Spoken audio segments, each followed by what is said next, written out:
What? I went to this tech conference about 2 weeks ago out west, and I just want to share with you what I learned there. Chatham House rules, so we can talk about the content.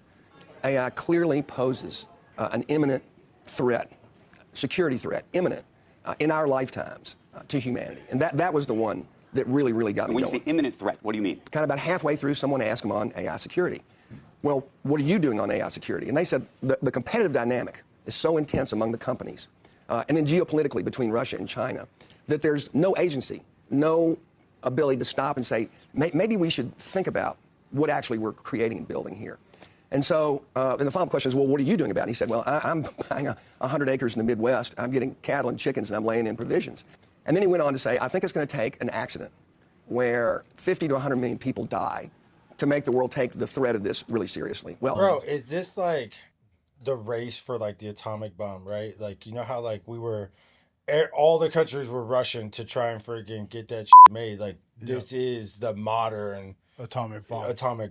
That's great. That is great. Joey with the take. Okay. Yeah, that's a great take. So if you think about it, everybody was in a race to develop this weapon, right? No, yeah.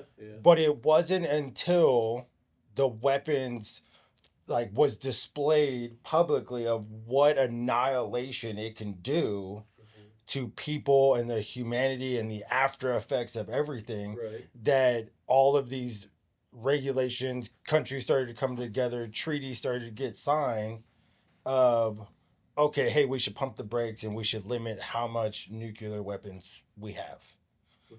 This, what he just said, is the same concept with AI.